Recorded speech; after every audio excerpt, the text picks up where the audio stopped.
And we're live. That's weird, being the first one to say that.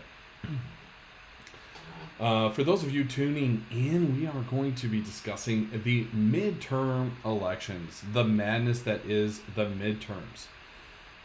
So for those of you tuning in, do try and chat. I am kind of running everything right now.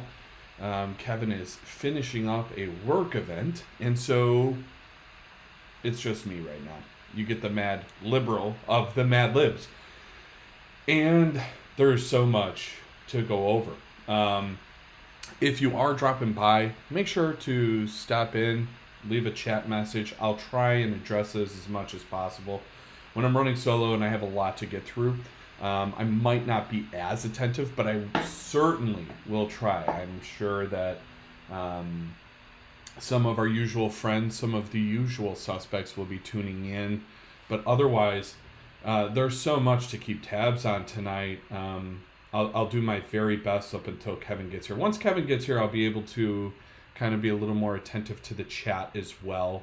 I have the live stream stuff here, the politics stuff here. I got some more politics stuff here, and this is Kevin's seat ready to go. So I got a Red Bull. Not sponsored by Red Bull, but I am ready to go thanks to some Red Bull. I do plan on going for a while. So much to cover. The early results are just starting to come in. They've tallied about 16.9 million votes for House races so far. In terms of closings, we're just about to tap into the next wave of closings, meaning the poll areas are closing. So in Illinois, they closed down at 7 p.m. or I believe 8. Yeah. It looks like, I think it was 7 p.m. Yes, it was 7 p.m. So sorry if you're just tuning in and you didn't get a chance to vote. I'm sorry you are out of time for 2022. There's always next year, and of course, more importantly, the 2024 election, which is the next major cycle leading to the presidential race. We'll get to that.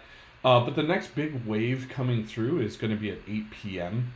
That's going to be Michigan, New York, Wisconsin. These are some massive races with major implications. And I want to talk a little bit about what are we looking for here? What is really going on during this particular midterm election? And, you know, a lot of pundits and stuff like that really like to play up just how important this year is every year, right? Because that's how you get the ratings that you need to really fund your political ventures, how to fund your media ventures. And as much as I'd like to, discard that as just being hyperbolic and a little bit unnecessary, that's really not the case. More than ever, this one has a lot on the ballot that will have long-term implications. Hey, I do see Jason. Jason just hopped in the channel, long-time listener. He's actually even been on the podcast. We did an earlier podcast with him early in our Mad Libs career, I guess you would say. We interviewed him talking about food shortages and food pantries and food insecurity in general. Really great episode. If you'd like to learn more about that, Jason did a great job of explaining that. Where's the slacker? Kevin is actually finishing up a work event, so he's not slacking. I mean, he's slacking for the podcast per se, but his number one priority is keeping a roof over his head. So I wanted to talk a little bit about, before we start seeing more and more of the actual votes come in and where we're at and where what the outcomes are going to look like, I want to talk a little bit about what are we looking for. Number one, we're going to have some late calls, meaning the West Coast is always a late call. They're about 2 hours behind here and 3 hours behind the Eastern time zone. So California, there's some really interesting races in Oregon.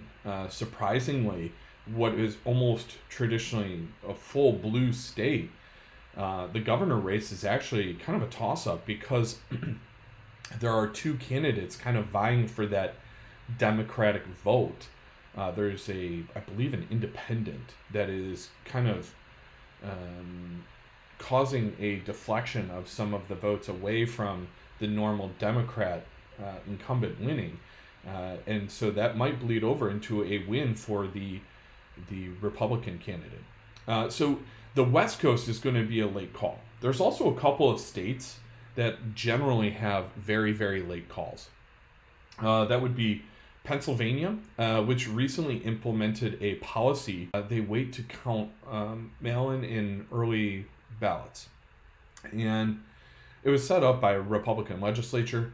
The idea was to continue improving security after there were so many allegations in the 2020 election. So Pennsylvania is going to be a very late call. As you will remember, in 2020, it took about 4 days to really get a good feel for where Pennsylvania was going to lie. And of course, it was a blue state in terms of voting for Biden instead of Trump. Wisconsin also will be a relatively late toss-up. One of their state legislature, which was Republican-led, also passed that they will not be allowed to count they cannot tabulate any of the early or mail-in or military ballots until after the polls close.